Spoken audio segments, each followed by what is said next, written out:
आज हिमाचल दस्तक टीवी में आप सभी का स्वागत है। मैं हूं आपके साथ प्रवीण मुंगटा। पूरा दिन हिमाचल प्रदेश में क्या कुछ खास रहा है, सभी बड़ी खबरों को लेकर आपके साथ हम जुट चुके हैं।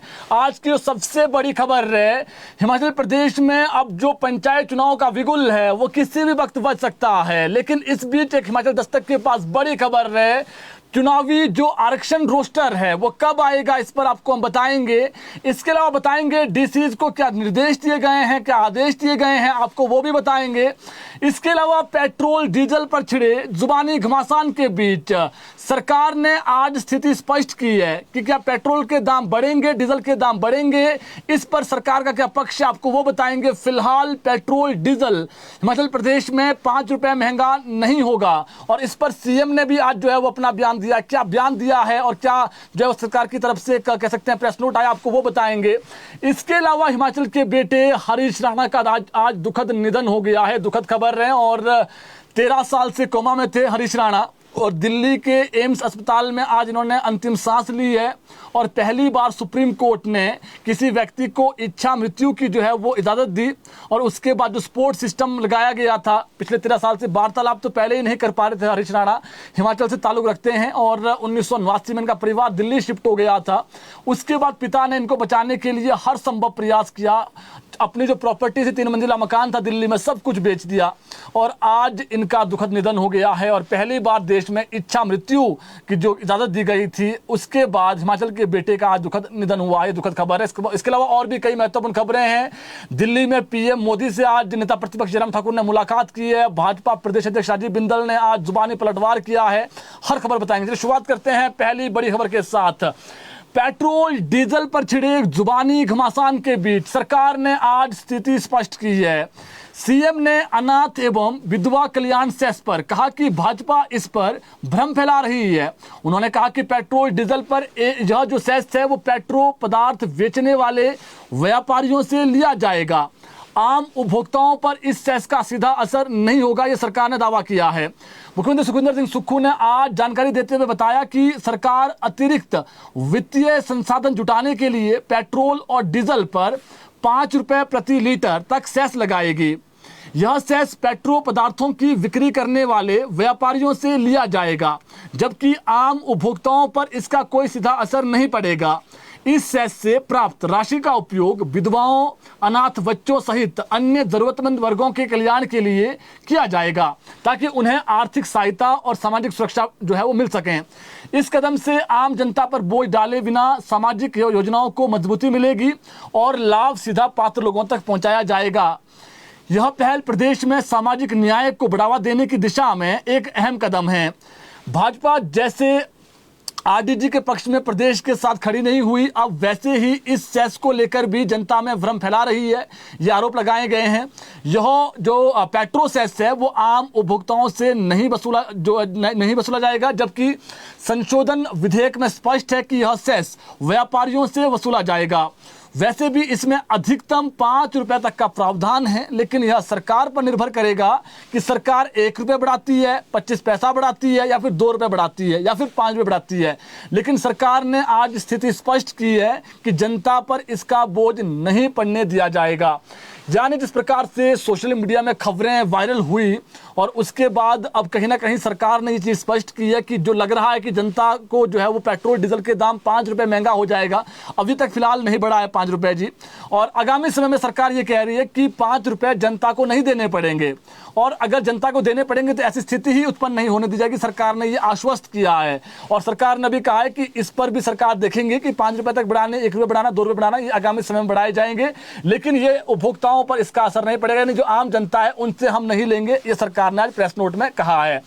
इसके अलावा प्रदेश सरकार ने पंचायत चुनाव से जुड़े नियमों में अहम संशोधन करते हुए आरक्षण व्यवस्था में बड़ा बदलाव किया है।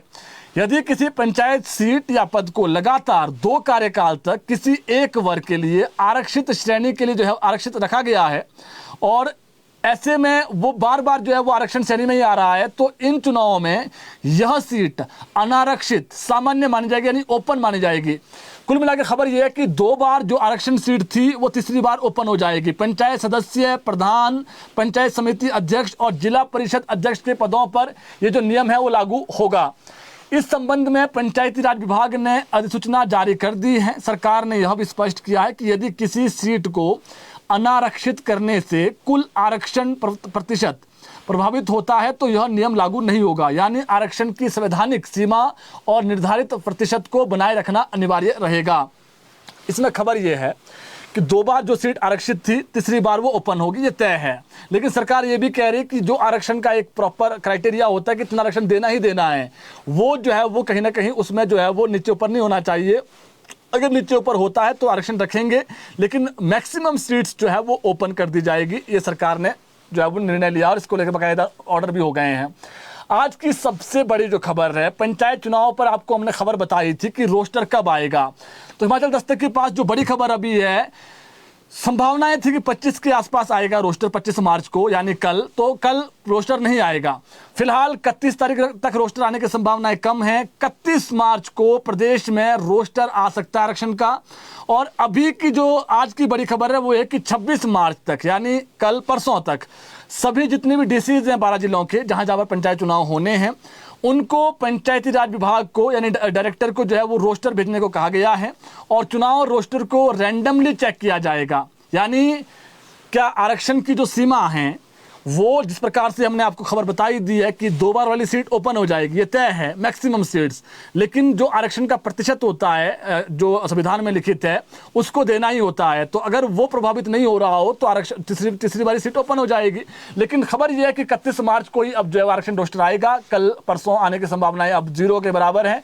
26 तक तो डीसीज को बोल दिया गया है, डीसीज से मंगा लिया गया है कि आप जो है वो रोस्टर भेजिए, उसको रैंडमली चेक करेगा विभाग। उसके बाद 31 को इसको जो है वो डीसीज के द्वारा ही जारी कर दिया जाएगा। तो खबर यह है 31 तारीख को रोस्टर आने की पूरी संभावना है इसी मार्च को। उसके बाद चुनावी जो बेला है वो शुरू हो जाएगी जी। इसके अलावा नेता प्रतिपक्ष जयराम ठाकुर ने आज दिल्ली में पीएम नरेंद्र मोदी से मुलाकात की है। इस दौरान दोनों नेताओं के बीच हिमाचल प्रदेश के हितों से जुड़े विभिन्न महत्वपूर्ण मुद्दों पर विस्तार से चर्चा हुई। इस दौरान दिल्ली में मीडिया से बातचीत में जयराम ठाकुर ने प्रदेश की मौजूदा सुक्खू सरकार पर तीखा हमला बोला है, जुबानी हमला, और राज्य की आर्थिक स्थिति को लेकर गहरी चिंता व्यक्त की है। उन्होंने कहा कि हिमाचल प्रदेश वर्तमान में जिस गंभीर आर्थिक संकट के दौर से गुजर रहा है उसमें कोई दो राय नहीं है, लेकिन सीएम सुक्खू द्वारा बिना सोचे समझे लिए जा रहे फैसले राज्यों को और अधिक गहरे वित्तीय गर्त में धकेल रहे हैं, ये आरोप लगाए जयराम ठाकुर ने। जयराम ठाकुर ने सरकार द्वारा लिए गए हालिया निर्णयों का हवाला देते हुए बताया कि संसाधनों की भारी कमी के कारण मुख्यमंत्री ने स्वयं अपना 50% वेतन अगले 6 महीनों के लिए स्थगित कर दिया है, डेफर कर दिया है। और साथ ही जो चीफ सेक्रेटरी हैं और जो पुलिस महानिदेशक है डीजीपी, उनके वेतन में भी 50% और आईएएस अधिकारियों व मंत्रियों के वेतन में 30% और विधायकों के वेतन में 20% की जो कटौती है वो की है। और जो क्लास 1 क्लास 2 वाले हैं उनके 3% कटौती की है। उन्होंने इस स्थिति को स्पष्ट शब्दों में वित्तीय आपातकाल का संकेत करार देते हुए कहा है कि यदि सरकार को अपने शीर्ष अधिकारियों और जनप्रतिनिधियों का वेतन रोकना पड़ रहा है तो यह प्रदेश की चरमराती अर्थव्यवस्था का प्रमाण है। उन्होंने मुख्यमंत्री की कार्यशैली पर सवाल उठाते हुए कहा कि अनाथ बच्चों और विधवाओं के नाम पर पेट्रोल डीजल पर सेस लगाकर सरकार चलाने का प्रयास करना न केवल दुर्भाग्यपूर्ण है बल्कि यह सरकार की प्रशासनिक विफलता को भी दर्शाता है, इन्होंने आरोप लगाया है। नेता प्रतिपक्ष ने कहा कि एक और फैसला कांग्रेस सरकार ने हिमाचल में लिया है कि राज्यों में प्रवेश करने वाले जो वाहन हैं उनके एंट्री टैक्स में भारी बढ़ोतरी की गई है जो व्यवहारिक नहीं है। पंजाब सरकार ने भी इसका विरोध किया है और कहा है कि हम भी हिमाचल से आने वाले वाहनों पर एंट्री टैक्स लगाएंगे। अगर पंजाब ने ऐसा किया तो हिमाचल की जनता पर बहुत बड़ा बोझ पड़ेगा और राज्य का जो प्रमुख व्यवसाय है पर्यटन खत्म हो जाएगा, जो हमारे राज्य की रीढ़ है। तो जयराम ठाकुर ने ये सारी बातें आज दिल्ली में जो है वो मीडिया से मुखातिब होते हुए कही है। वहीं नेता प्रतिपक्ष जयराम ठाकुर आज प्रधानमंत्री नरेंद्र मोदी से मिले और अभी हाल ही में आपको मालूम है कि सबसे लंबे समय तक जो कह सकते हैं कार्यकाल तक प्राइम मिनिस्टर रहने का जो रिकॉर्ड है वो प्राइम मिनिस्टर मोदी ने बनाया है, तो उसकी बधाई भी दी। इसके अलावा जो प्रदेश की वित्तीय स्थिति है और जो कुछ मदद केंद्र सरकार से जो है वो मिले प्रदेश को, ये मामला उन्होंने वहाँ पर दिल्ली में उठाया है। इसके अलावा भाजपा के प्रदेश अध्यक्ष डॉक्टर राजीव बिंदल ने आज शिमला में प्रेस वार्ता को संबोधित करते हुए कहा कि कांग्रेस सरकार ने हिमाचल प्रदेश की जनता को महंगाई की चक्की में पीसने का काम किया है, उन्होंने आरोप लगाए हैं। उन्होंने कहा कि 2022 में कांग्रेस पार्टी बड़े बड़े वादों और गारंटियों के साथ सत्ता में आई थी, लेकिन सत्ता में आते ही जनता पर लगातार आर्थिक बोझ डालने का प्रयास किया गया। बिंदल ने कहा कि पहले डीजल पर 10.40 पहले से ही डीजल पर 10.40 प्रति लीटर टैक्स लगाया गया है और अब इसे बढ़ाकर के 15.40 प्रति लीटर कर दिया जाएगा, जो सीधे सीधे जनता की जेब पर हमला है। उन्होंने कहा कि इसका असर हर वर्ग पर पड़ेगा। किसान, बागवान, मजदूर, व्यापारी और आम उपभोक्ता सभी इससे प्रभावित होंगे। उन्होंने कहा कि डीजल और पेट्रोल महंगे होने से परिवहन लागत बढ़ेगी और इससे जो है वो टैक्सी हो या फिर ट्रक किराए, जो बस के किराए हैं वो सब बढ़ जाएंगे। कृषि और सिंचाई खर्च बढ़ेगा, बागवानी उत्पादों की ढुलाई महंगी होगी, पर्यटन उद्योग पर नकारात्मक जो प्रभाव है वो पड़ेगा। ये आज बिंदल ने प्रेस वार्ता की है, शिमला में उस पर आरोप लगाए हैं। इसके अलावा प्रदेश सरकार ने आज 4 आईपीएस अधिकारियों को पोस्टिंग के आदेश दे दिए हैं, यानी 4 अधिकारियों के तबादले कर दिए गए हैं, नई पोस्टिंग दी गई है।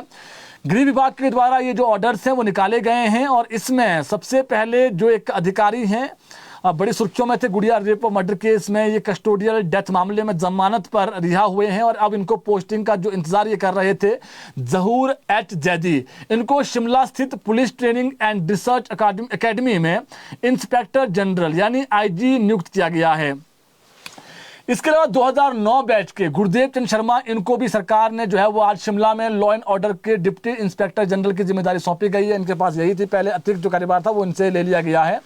वहीं राज्य सरकार ने शिमला के एसपी रहे 2012 बैच के आईपीएस अधिकारी संजीव कुमार गांधी को, ये अभी तक कार्मिक विभाग में पोस्टिंग का इंतजार कर रहे थे, इन्हें सरकार ने आज traffic, tourist and railway Shimla में डीआईजी के पद पर जो है वो तैनाती दी है। इसके अलावा 2019 बैच के अधिकारी है अमित यादव, इनको कांगड़ा जिला के सको स्थित 2nd इंडियन रिजर्व बटालियन का जो है कमांडेंट बनाया गया है और जो अशोक रतन है इनको जो है वो एसपी कांगड़ा, इनको इस अतिरिक्त जो जिम्मेदारी है उससे अब पदभार मुक्त कर दिया है। जो इनके पास अतिरिक्त जिम्मेदारी थे उससे इनको जो है वो मुक्त कर दिया है। तो ये कुछ 4 अधिकारी हैं जिनको जो है बड़ी जिम्मेदारी मिली है। जैदी क्योंकि सुर्खियों में थे और इसके अलावा संजीव गांधी काफ़ी लंबे समय से जो इंतजार कर रहे थे और शिमला में इन्होंने जो है चिट्टे के मामले में अच्छा काम किया है और इसके अलावा जो मौजूदा एसपी है वो भी अच्छा काम कर रहे हैं चिट्टे के मामले में।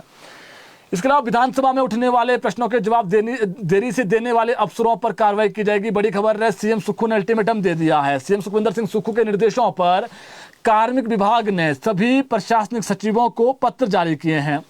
समय से जवाब तैयार करने को हर विभाग में एक नोडल शाखा बनाने को कहा गया है। निदेशालय ने बोर्डों और निगमों को विभागों के माध्यम से ही जवाब देने के निर्देश दिए गए हैं।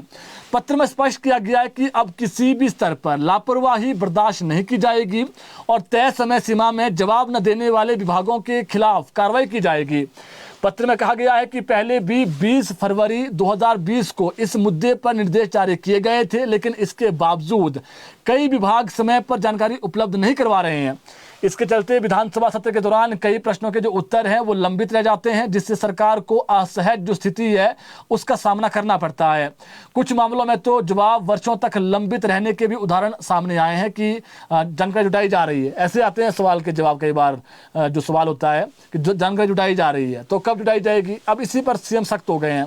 सरकार ने व्यवस्था को दुरुस्त करने के लिए स्पष्ट किया है कि संबंधित प्रशासनिक विभाग ही जवाब तैयार करने के लिए पूर्ण रूप से जिम्मेदार होंगे, अन्यथा उसके बाद जो सीएम ने कह दिया कि आप कार्रवाई करिए, अधिकारी जो जिम्मेदार होगा उस पर कार्रवाई होगी, तो उन्हें अब काम लेना पड़ेगा। नोडल अधिकारी भी होगा जिसके लिए सख्त आदेश दिए हैं। इसके अलावा हिमाचल प्रदेश और उत्तर मध्य भारत के सैकड़ों किसानों ने आज दिल्ली के रामलीला मैदान में जन आक्रोश रैली निकाली। यह प्रदर्शन केंद्र सरकार द्वारा अमेरिका के साथ की जा रही ट्रेड डील सेब पर इंपोर्ट ड्यूटी 50 से घटाकर 25% करना, मनरेगा योजना के पुराने स्वरूप की बहाली और 4 नए श्रम कानूनों के खिलाफ किया गया है। भारत की कम्युनिस्ट जो पार्टी है मार्क्सवादी जिसको कहा जाता है और अखिल भारतीय खेल एवं ग्रामीण मजदूर यूनियन के आह्वान पर हिमाचल से भी बड़ी संख्या में किसान और बागवान बीती रात को ही दिल्ली पहुंच गए थे और इनमें महिलाएं भी काफ़ी संख्या में शामिल हुई। इस दौरान केंद्र सरकार की नीतियों के खिलाफ खूब नारेबाजी दिल्ली में की गई। हिमाचल से माकपा के वरिष्ठ नेता राकेश सिंघा, संजय चौहान और भी कई नेता जो है दिल्ली गए थे और वहां पर जन आक्रोश रैली निकाली गई। इसके अलावा सुजानपुर टिहरा का आसमान में आज, सुजानपुर जो टिहरा है वहाँ उसके आसमान में आज भारतीय वायुसेना के लड़ाकू विमानों की गूंज सुनाई दी। दरअसल कल और परसों यानी 25 और 26 मार्च को प्रस्तावित एयर शो से पहले 4 हॉक विमानों ने अधिकारियों की निगरानी में भव्य रिहर्सल की। यह भव्य आयोजन कल सैनिक स्कूल सुजानपुर टिहरा में सुबह 10 बजे शुरू होगा। पहले दिन सीएम सुखविंदर सिंह सुक्खू और दूसरे दिन सांसद अनुराग सिंह ठाकुर कार्यक्रम में शिरकत करेंगे। रिहर्सल के दौरान विमानों ने सुजानपुर के आसमान में शानदार उड़ान भरते हुए विभिन्न एरोबेटिक जो करतब है उसका अभ्यास किया। सैनिक स्कूल की जो प्रधानाचार्य एवं वायुसेना की वरिष्ठ अधिकारी ग्रुप कैप्टन रचना जोशी ने बताया कि भारतीय वायुसेना के 4 हॉक विमान चंडीगढ़ से उड़ान भरकर सुजानपुर पहुंचे हैं और एयर शो की रिहर्सल की है। इस दौरान पायलटों ने एरिया मैपिंग की ताकि मुख्य आयोजन के दिन बेहतर और जो सटीक प्रदर्शन है वो किया जा सके। उन्होंने बताया कि सुजानपुर का भौगोलिक जो क्षेत्र है वो चुनौतीपूर्ण ज़रूर है, लेकिन यहाँ पर भी इसको ध्यान में रखते हुए जो अभ्यास है वो पहले ही कर दिया गया है ताकि दर्शकों को सुरक्षित और जो रोमांचक प्रदर्शन है वो वहाँ पर देखने को मिल सकें। एयर शो में वायुसेना की प्रसिद्ध सूर्य किरण एरोबेटिक जो टीम है वो हिस्सा लेगी। टीम के कुल 9 विमान मैदान के ठीक ऊपर आसमान में हैरत अंगेज जो है वो करतब दिखाएंगे। सूर्य किरण एरोबेटिक टीम ने दुनिया के विभिन्न हिस्सों और देश के कई बड़े शहरों में ऐसे एयर शो किए हैं पहले ही, और हिमाचल प्रदेश में ये होने जा रहा है। ये अपने आप में जो है वो अलग होगा। और 27 और 28 मार्च को जो है वो हिमाचल के बाद चंडीगढ़ की जो सुखना लेक है वहाँ पर भी ये विमान करतब दिखाएंगे। तो कल होगा जी, आप भी देख सकते हैं इसको। अब बात कर लेते हैं बजट चर्चा की कि बजट में आज बजट विधानसभा में बजट सत्र चला हुआ, इसमें क्या हुआ कि आपके विधायकों ने सवाल पूछे, क्या वहाँ पर चर्चा हुई है, बड़ी बड़ी बातें आपको बताएंगे हम। आज बजट में बजट में जो चर्चा चली हुई है उसमें भाग लेते हुए मनाली के जो विधायक हैं कांग्रेस के भुवनेश्वर गौड़, इन्होंने कहा कि केंद्र से आरडीजी बंद होने की वजह से हिमाचल को बहुत नुकसान हुआ है। गौड़ ने चिंता जताई है कि गैस सिलेंडर नहीं मिल रहे हैं, जब सिलेंडर ही नहीं मिलेंगे तो पर्यटक कैसे आएंगे। सिलेंडर का अलग से कोटा पर्यटक स्थलों के लिए जो है वो रखा जाना चाहिए। केंद्र सरकार को इस पर गौर करना चाहिए। और गौड़ ने कहा कि मुख्यमंत्री ने अपने वेतन में 50% मंत्रियों के विधायकों के वेतन में कटौती करके अच्छा संदेश दिया है। उन्होंने कहा कि सेब की इंपोर्ट ड्यूटी आयात शुल्क को घटाए जाने का भी जो है उन्होंने मामला उठाया। उन्होंने कहा कि इसका जो प्रभाव है वो अर्थव्यवस्था पर पड़ेगा, जो किसान बागवान है उनको बड़ा प्रभाव पड़ेगा और हिमाचल प्रदेश के जो छोटे बागवान हैं उनको भी इसका सीधा नुकसान होगा। वहीं उन्होंने बाजार में अच्छे दाम नहीं मिल पाएंगे किसानों बागवानों को, उन्होंने ये भी चिंता जाहिर की है। उन्होंने कहा कि मुख्यमंत्री की ओर से पेश किए गए बजट में ग्रामीण अर्थव्यवस्था को मजबूत करने के लिए जो है प्रावधान किए गए हैं। अब इसी चर्चा में बजट पर चर्चा चली हुई है, आपको मालूम है सीएम ने बजट पेश किया है, इस पर चर्चा चली हुई है और इस पर आज कांग्रेस विधायक ने पहले कहा, हमने बता दिया है।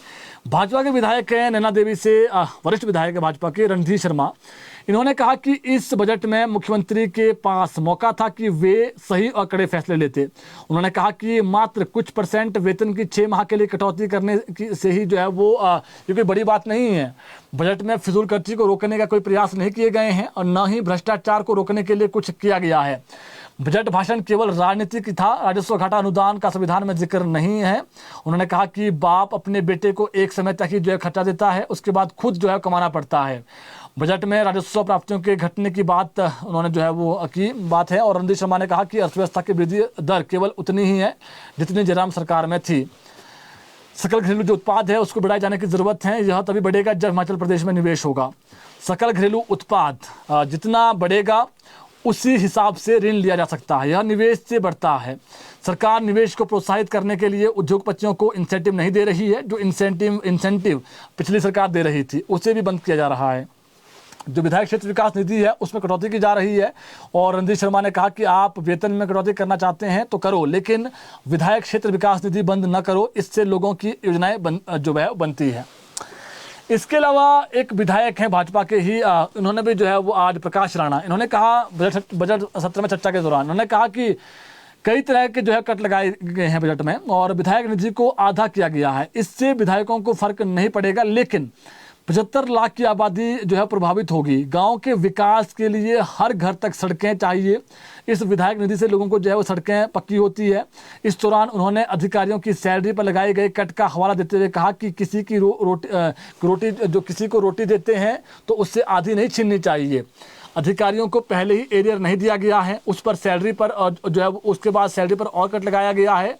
एक ऐसा कानून लाया जाना चाहिए, अगर कोई झूठी घोषणाएं करें तो वो आगामी समय चुनाव नहीं लड़ सके। उन्होंने कहा कि सदन में ऐसा कानून बनाया जाए, जो कर्ज लेगा वही उसको जो है वो भरेगा। 2 चीज़ें कही है जी भाजपा विधायक ने कि जो चीज़ें जो कर्ज लेगा वही भरें, ऐसा कानून भी लाया जाए। और दूसरा, जो घोषणाएं झूठी कहती कोई भी पार्टी, उसमें जो है वो ये होना चाहिए कि उसके बाद जो व्यक्ति है जिसने कोई गारंटी दी है झूठी, वो चुनाव न लड़ सके। ये उन्होंने आज सुझाव दिया है। इसके अलावा इसी चर्चा में भाग लेते हुए कांग्रेस विधायक संजय अवस्थी ने कहा कि प्रदेश की वर्तमान सरकार ने 3 साल में प्राकृतिक और जो राजनीतिक जो आपदाएं हैं वो झेली हैं। केंद्र सरकार ने आरडीजी में कट लगाया है, उससे बजट का जो आकार है वो कम हुआ है, लेकिन सीमित साधनों में इससे बेहतर जो बजट है वो नहीं हो सकता है। उन्होंने कहा कि गरीब से गरीब, आम से आम, इसके अलावा किसान, बागवान, हर व्यक्ति की जो है वो इस बजट में जो है वो शामिल किया गया है। और जो भारत की अर्थव्यवस्था है वो 7.4% रहने का अनुमान है, लेकिन हिमाचल प्रदेश की जो अर्थव्यवस्था है वो 8.3% है। ये दर्शाता है कि हिमाचल प्रदेश जो है वो अच्छा कर रहा है। इसके अलावा भाजपा विधायक रणधीर शर्मा ने चर्चा के दौरान हिमाचल में महंगी शराब का मामला भी उठाया है। उन्होंने कहा कि चंडीगढ़ में हिमाचल से सस्ती शराब मिल रही है और आपने टैक्स भी इतना लगा दिया है कि हिमाचल में शराब महंगी हो गई है। ऐसे में लोग बाहरी राज्यों से सस्ती शराब खरीद रहे हैं। बिना सोचे समझे टैक्स बढ़ाना आपको फ़ायदा नहीं होगा। और यहाँ तक कि हिमाचल में लोग राशन भी बाहरी राज्यों से खरीद कर ला रहे हैं, उन्होंने आरोप लगाए हैं। इसके अलावा शून्यकाल की बात करते हैं। शून्यकाल के दौरान नालागढ़ के विधायक हरदीप सिंह बाबा, इन्होंने सवाल उठाया कि चंडीगढ़ में सरकार से संबंधता रखने वाले प्राइवेट हॉस्पिटल्स, उन्होंने अपनी फीस बढ़ा दी है। यहाँ पर ओपीडी पहले से ही महंगी हो गई है। पिछले साल पर्ची के 250 से 300 रुपये लिए जाते थे, लेकिन अब 700 रुपये कर दिए गए हैं। उन्होंने कहा कि सरकार को इस पर कदम उठाने चाहिए, क्योंकि यह अस्पताल सरकार से संबंध रखता है, सरकार से संबंधित हैं और प्रदेश के अधिकारी व कर्मचारी इन अस्पतालों में इलाज के लिए जाते हैं। इससे न केवल इन पर बोझ पड़ रहा है, मगर सरकार पर भी अतिरिक्त बोझ पड़ेगा, क्योंकि बाद में मेडिकल जो रिवर्समेंट होती है वो फिर इसी अस्पतालों की देनी पड़ेगी सरकार को। इस पर विधानसभा अध्यक्ष ने कहा कि यह गंभीर मसला है, सरकार के ध्यान में ये जो है वो लाया गया है और अब इसमें सरकार ने इस पर निर्णय लेना है। इसके अलावा भाजपा के विधायक लोकेंद्र कुमार आनी से विधायक, इन्होंने अपना विधानसभा क्षेत्र के रघुपुरगढ़ में स्थानीय युवाओं द्वारा अपनाए जा रहे स्वरोजगार का मुद्दा उठाया है। उन्होंने कहा कि उनका जो रोजगार है वो नहीं छीना जाना चाहिए, गाँव के लोग हैं। उन्होंने कहा कि यहाँ के युवा पर्यटकों को सुविधाएं प्रदान कर रहे हैं, इको टूरिज्म के नाम पर सरकार काम करें, लेकिन ऐसे युवाओं से उनका रोजगार न छीना जाए जो यहाँ पर पहले से ही काम कर रहे हैं। उन्होंने कहा कि पर्यटन क्षेत्र रोजगार अपना कर यह युवा नशे से भी बाहर हैं, इसलिए किसी को बेघर न किया जाए। इस पर जो विधानसभा अध्यक्ष है उन्होंने कहा है कि इस पर संज्ञान जो है वो सरकार लें, उन्होंने कहा है। इसके अलावा पंचायती राज मंत्री जो अनिरुद्ध सिंह है, उन्होंने कहा कि मनरेगा के पुराने कार्यों को पूरा करने के लिए केंद्र सरकार ने 2 महीने का समय दिया है। उन्होंने कहा कि इस दौरान उन सभी कार्यों को करना होगा। मनरेगा का पोर्टल केंद्र सरकार के अधीन है और उसने इसे बंद कर दिया है। यह मामला नीरज नैयर ने सदन में उठाया था। उनका कहना था कि बरसात के दिनों में चंबा में काफ़ी ज़्यादा नुकसान हुआ और जो लोग हैं वो मनरेगा के पोर्टल पर अपने कार्य करवाने के लिए अप्लाई कर रहे थे, मगर अचानक से दिसंबर महीने में यह पोर्टल बंद कर दिया गया है, जिसकी वजह से काफ़ी समस्याएं खड़ी हो गई है। जो काम मनरेगा के माध्यम से क्षेत्र में हो सकते थे वो नहीं हुए। ऐसे में राज्य सरकार इस मामले को केंद्र सरकार से उठाएं, ये उन्होंने आज कहा है। इसके अलावा भाजपा के विधायक बलवीर सिंह वर्मा चौपाल से इन्होंने और रणधीर शर्मा द्वारा पूछे गए स्वीकृत धनराशि बारे सवाल का उत्तर देते हुए डिप्टी सीएम ने कहा कि केंद्र ने जल जीवन मिशन के तहत 19 शर्तें लगाई है, जिन्हें पूरा करने पर ही हिमाचल में स्कीमों के लिए पैसा आएगा। उन्होंने कहा कि जल जीवन मिशन के तहत जिन स्कीमों के अंतर्गत पैसा आता है, इस पर केंद्र का इतना चेक है कि परिंदा भी पर नहीं मार सकता है। जल जीवन मिशन के तहत केंद्र सरकार ने राज्यों को धन जारी करने के लिए शर्तों के साथ चेक एंड बैलेंस प्रणाली लागू की है। तो ऐसे में ऐसा ना समझा जाए कि हम कार्य नहीं कर रहे हैं। जितना भी पैसा आ रहा है, एक रुपया जो है वो जनता के लिए लगाया जा रहा है और जो स्कीम है उस पर लगाया जा रहा है। इसके अलावा भाजपा विधायक रणधीर शर्मा ने सवाल पूछा कि इन्होंने एक सवाल पूछा, इस पर सीएम ने रिप्लाई दिया है। सीएम सुखविंदर सिंह सुक्खू ने कहा कि हिमाचल प्रदेश में जो शक्तिपीठ है वो नैना देवी का जिक्र किया है, उसके लिए बहुत बड़ा मास्टर प्लान बना रहे हैं। धार्मिक पर्यटन को बढ़ावा देने के लिए मंदिरों का जो सौंदर्यीकरण है वो किया जा रहा है। इसके लिए हमने चिंतपूर्णी और ज्वालाजी को 25 करोड़ का बजट जो है वो रखा हुआ है।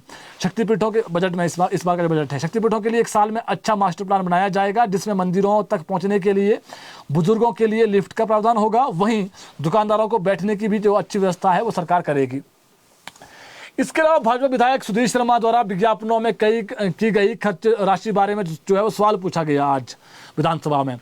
जिसका जवाब देते हुए ठाकुर सुखविंदर सिंह सुक्खू ने कहा कि हिमाचल प्रदेश में कांग्रेस सरकार ने विज्ञापनों पर पूर्व की भाजपा सरकार से आधा पैसा खर्च किया है।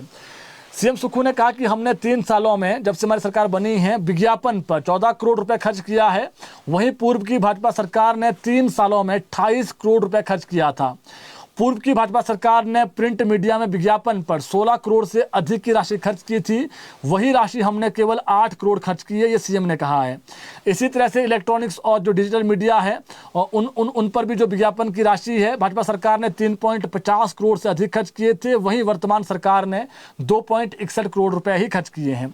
इसके अलावा केवल सिंह पिठानिया ने सवाल पूछा था कि स्क्रैप नीति पर, इस पर सीएम ने रिप्लाई दिया है। सीएम सुखविंदर सिंह सुक्खू ने कहा कि हिमाचल प्रदेश में अगली कैबिनेट बैठक में स्क्रैप पॉलिसी लाएंगे। इसके तहत जो भी नीतिगत फैसला होगा वो सरकार लेगी। उन्होंने कहा कि हम सभी विभागों के लिए नए नियम लाएंगे ताकि सारा स्क्रैप खत्म हो जाए। इसके अलावा सुरेंद्र शौरी ने एक सवाल पूछा था, इस पर सीएम सुखविंदर सिंह सुक्खू ने रिप्लाई किया है। सीएम सुखविंदर सिंह सुक्खू ने कहा कि हिमाचल में इस बार गर्मियों जो है वो जो गर्मी का सीजन है उसमें आने वाले पर्यटकों को ट्रैफिक जाम की समस्या से निजात मिलेगी। जिन स्थानों पर पर्यटकों की अधिक भीड़ रहती है वहां पर पुलिस की जो है वो अतिरिक्त तैनाती की जाएगी। इसके अलावा विक्रम सिंह ठाकुर भाजपा के विधायक जसवा परागपुर से उन्होंने सवाल पूछा था, इस पर रिप्लाई दिया है सीएम ने ही।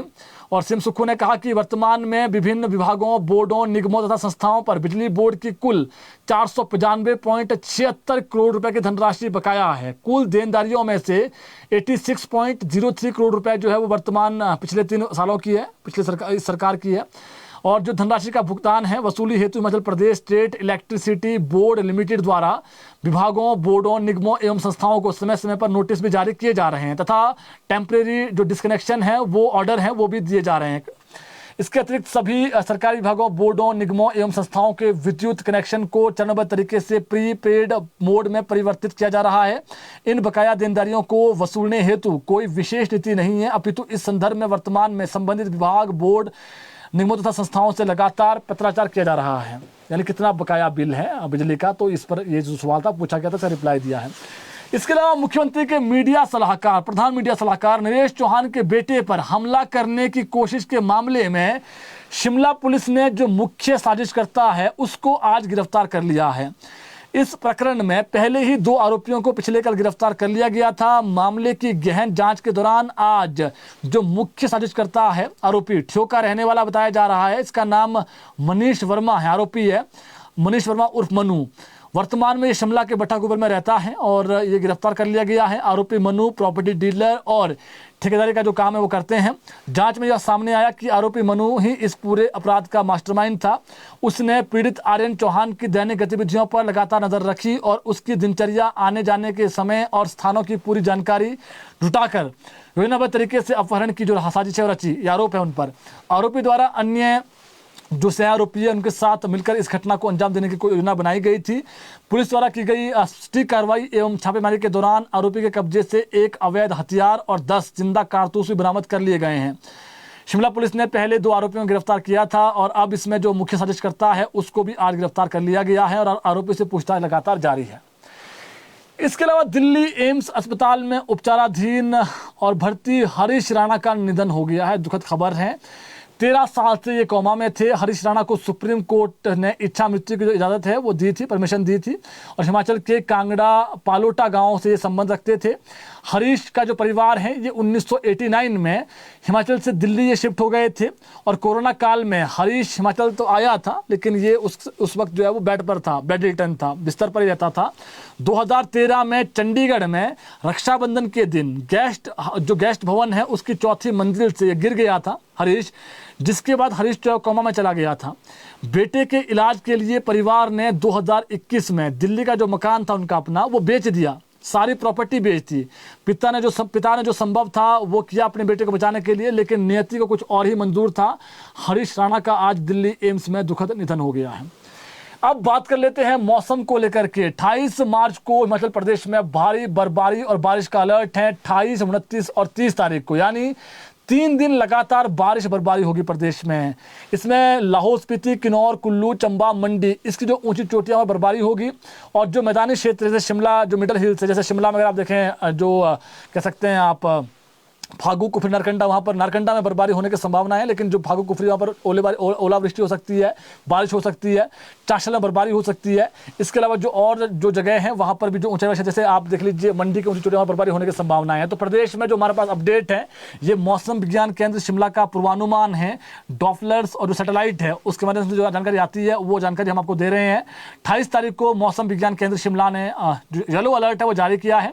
इसके अलावा कल परसों भी मौसम खराब जरूर है, लेकिन सिर्फ और सिर्फ ऊंची चोटियों पर मौसम खराब रहेगा। यानी अभी फिलहाल 2 दिन जो है मौसम सिर्फ खराब तो है, लेकिन ऊंची चोटियों पर मौसम खराब रहेगा। 28 तारीख को प्रदेश में अधिकांश जगह पर मौसम खराब रहने वाला है। जो आज की बड़ी खबरें थी आप तक हमने पहुंचा दी है। बुलेटिन को शेयर करें ताकि और लोगों तक भी अपडेट पहुंच सकें। धन्यवाद।